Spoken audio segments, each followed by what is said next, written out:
Hey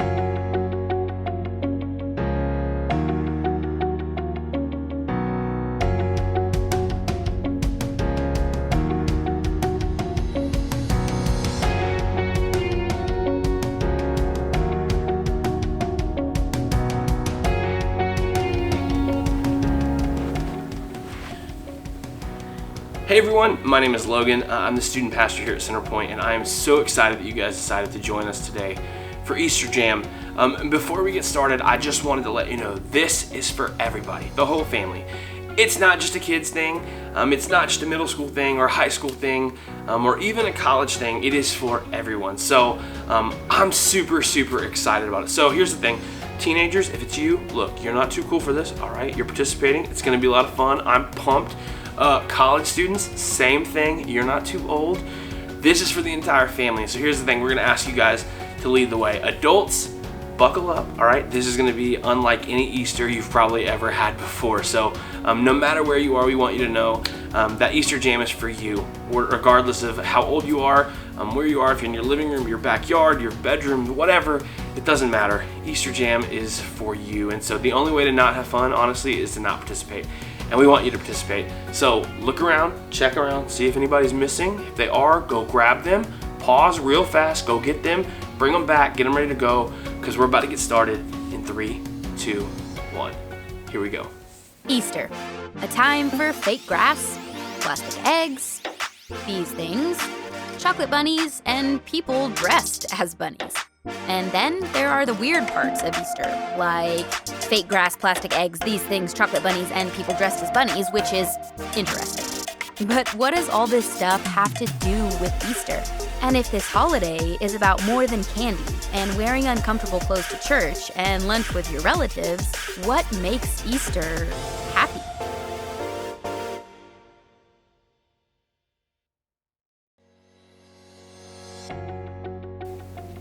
Okay, hear me out. There's two types of people in the world. There are the people that love Peeps, and then there's the people like me who are not so much a fan of Peeps.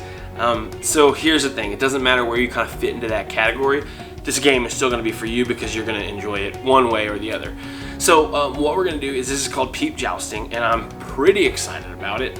You're going to do a couple things, and I'm going to kind of explain it to you, and then I'll tell you when to go, and you're going to have a huge competition right here in your own house. So first, what you're going to do is you're going to divide the room into teams. So pick 2 Peeps, or if you have marshmallows, like large marshmallows, that works too.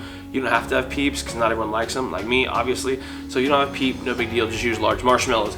Anyway, divide the teams up into 2 teams. So you're going to have Team A, Team B, and pick a Peep or marshmallow and pick that as that's your combatant, right? That's your guy.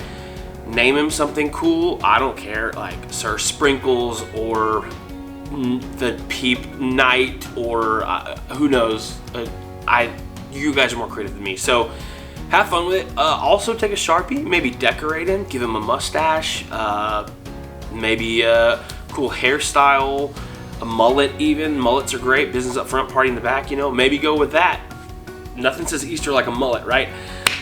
So you're gonna decorate your Peeps, and then what you're gonna do is you're gonna take a toothpick, aka your joust or lightsaber or sword, however serious you wanna get with it, whatever you wanna call it, but that is going to be your Peeps weapon, and you're going to stick the toothpick into the Peep, and what you're gonna do is you're gonna face them. They're gonna face each other, right? So the joust is gonna be kind of pointing at each other, and then what you're going to do is you are going to take them to the microwave. This is the main event, people.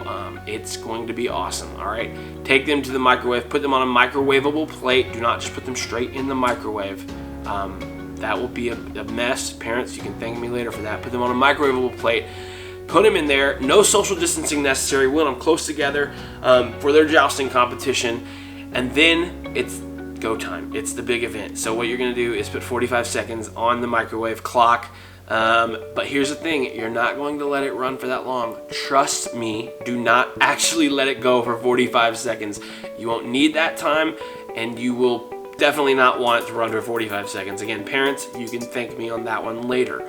So you'll press start, watch it at a safe distance, and then see which Peep or Marshmallow wins based on whose toothpick hits the other Peep first, and that is how the game works. And so whoever's team wins, you guys are victorious. So you're going to want to cheer for your Peep. So as soon as this happens, make sure you stop the microwave. Like I said, don't let it run any longer. Once someone wins, just hit the stop button, and then maybe take a picture of the winner, of what happens there, or that last minute, take a picture to see who wins, because we want to see the results of Peep jousting. So that's how it's going to work.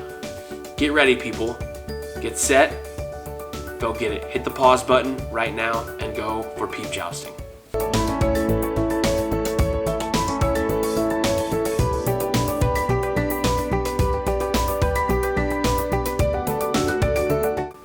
All right, we're back. So who won? I want to see pictures. All right, tweet them, Instagram them, Facebook them at us, whatever. Just at, and then our handle, our church's handle, which is Centerpoint.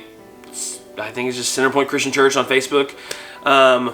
Or like I said, tag us on our Instagram at WeAreCPCC, and use the hashtag EasterJam2020, because we want to see pictures of your Peep jousting and who won. I gotta admit, it was actually a lot more fun than I thought it would be, so that was pretty great. Hey, look, we're gonna play one more game. This one's easy. You should have plenty of these around your house. So what you're gonna need to do, and maybe parents, send your kids to go get this. Let them serve you and go prep this game for you. But you need a laundry basket and a bunch of socks. Lots and lots and lots of socks. Clean or dirty, doesn't matter. That's up to you. As long as they have a match, you need to have matching pairs of socks, all right? So go grab those things now, press pause, and then I'll explain the rest when you guys get back and you're ready to go.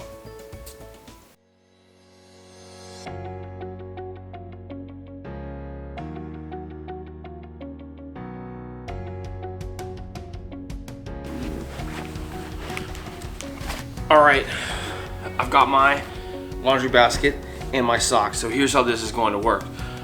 What you're going to do is you're going to take your laundry basket full of socks. Mine is full of more than that. I have like baby clothes in here and stuff, but I'm not worried about that. But when we are playing this game, I'm gonna have all socks, right?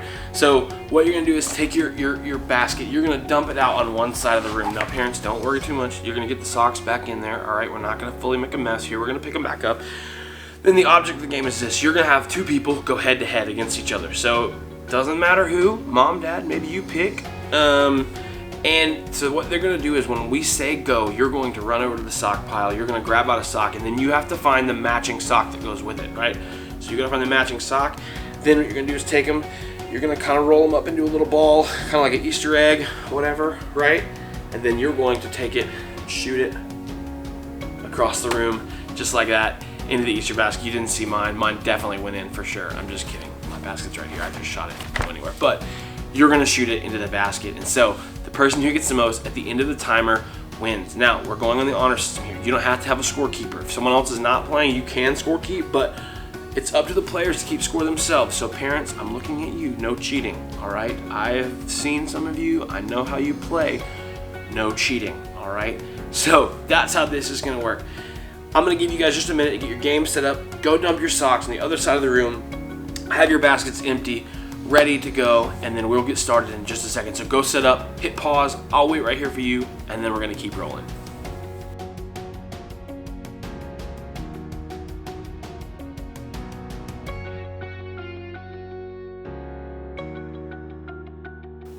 All right, everyone ready? Here we go. I'm ready for this, people. We're putting a 1 minute timer on the clock. This Easter egg throwdown is happening in 3, 2, 1, go.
right, that's it. Time's up. Everyone make their way back over.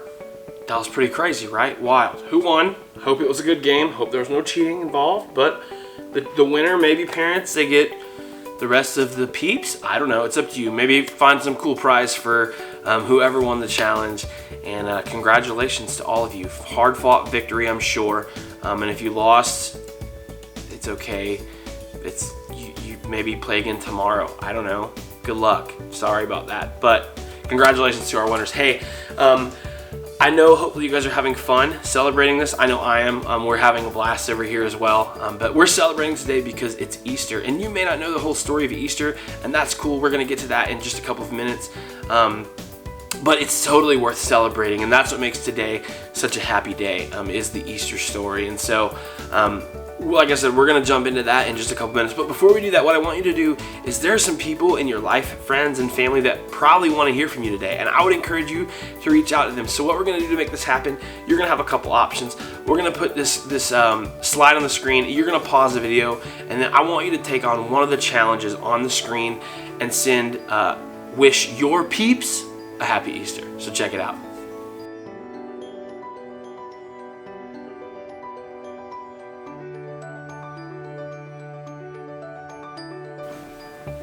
Well, I got a couple of texts there, so that made me a little happy. But man, thanks so much for doing that, guys. I hope that encouraged a lot of people. Hopefully it did. And even though we're celebrating Easter a little bit differently this year probably than you are used to, that's okay. Easter's still happy. It's still cause for celebration. And it's not just because of the laundry basket game or the Peep jousting or chocolate bunnies or whatever it may be. Now, don't get me wrong, those things are awesome.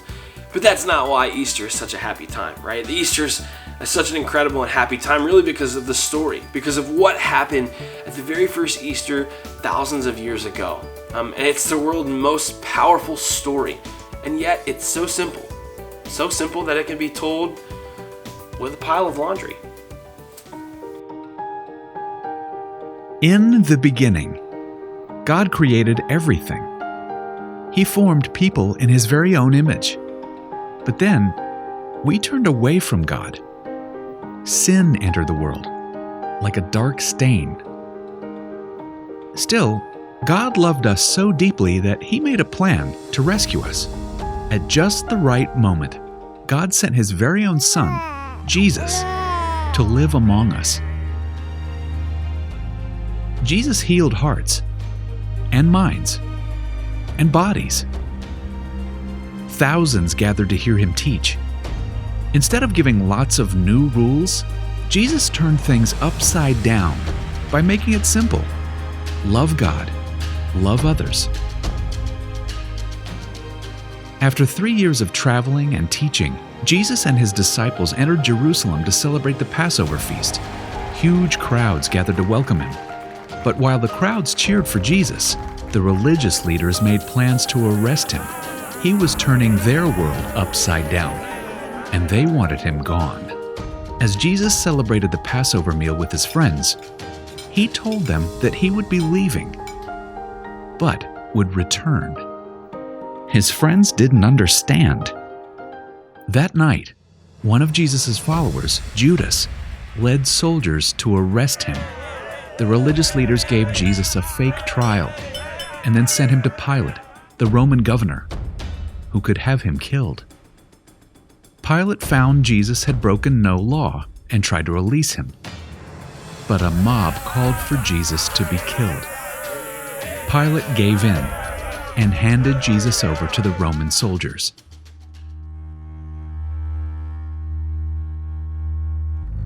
Jesus was forced to carry the heavy beams of His own wooden cross.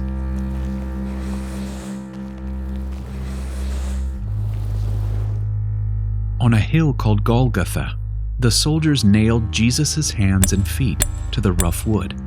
The soldiers and people who passed by laughed and mocked Him. But from the cross, Jesus asked God to forgive them. Finally, Jesus called out, "It is finished." Then He died. The earth shook. Rocks split open. Even the soldiers cried, "Surely He was the Son of God."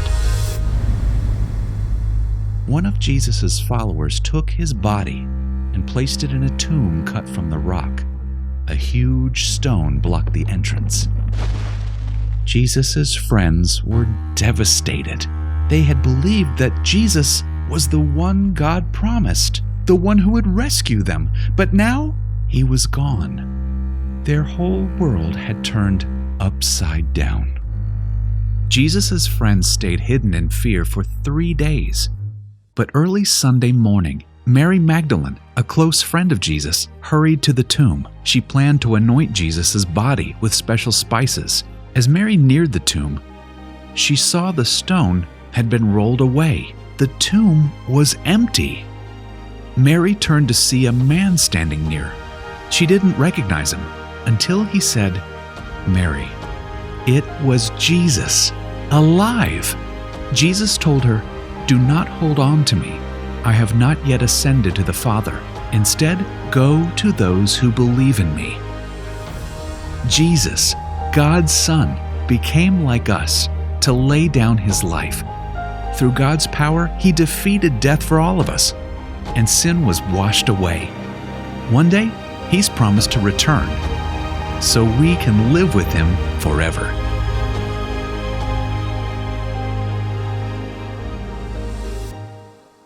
Oh man, I love the Easter story so much. Every time I get to hear it, I just kind of find something new. I find new joy in it every single time.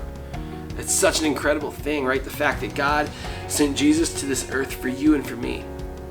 He sent us into the world, honestly, to remind us that he is greater than anything we could ever encounter. Any situation we could ever be put in, any bad thing that might happen. See, the simple fact is Jesus came back to life, and that is proof to me that I can face anything in this world. That you can face anything in this world. Right now, like, we live in kind of a crazy time, a crazy world. It's just bizarre, right? This whole quarantine life. It's so different, but here's the thing, families, students, kids, is we can face it.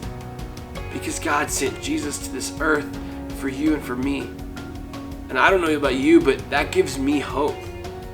And I pray it gives you hope as well. See, I like to think about it this way. I can because Jesus is alive, right? I can keep loving because Jesus is alive, or I can be brave because Jesus is alive, or I can have hope because Jesus is alive. See, that's an awesome, awesome thought. Here's an idea. Let's take a couple minutes and kind of add to this list of things that you can do because Jesus is alive. So what I want you to do is answer this question as a family. How would you fill in the blank? I can blank. Do whatever it is. I can blank because Jesus is alive. So answer that question right now together as a family. Pause the video while you discuss it, and I'll be right here waiting on you when you get back.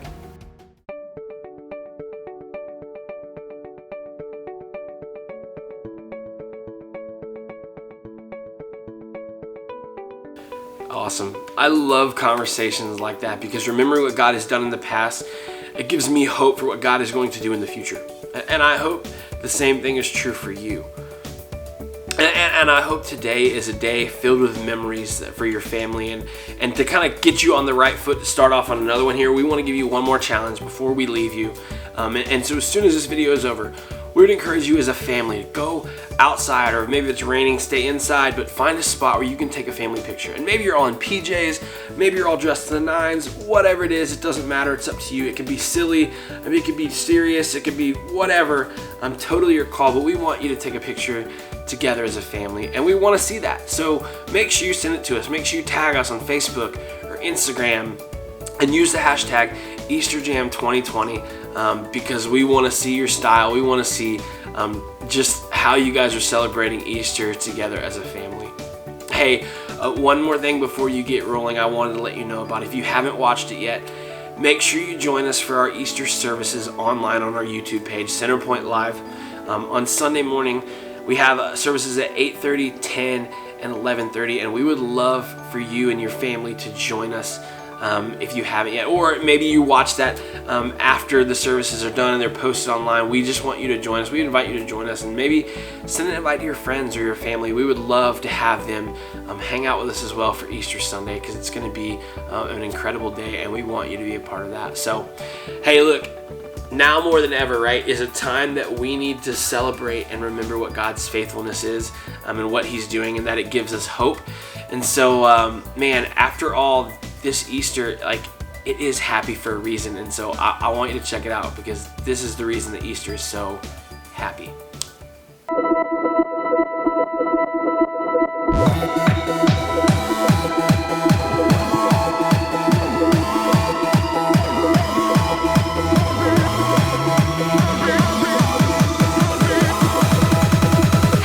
The greatest day in history.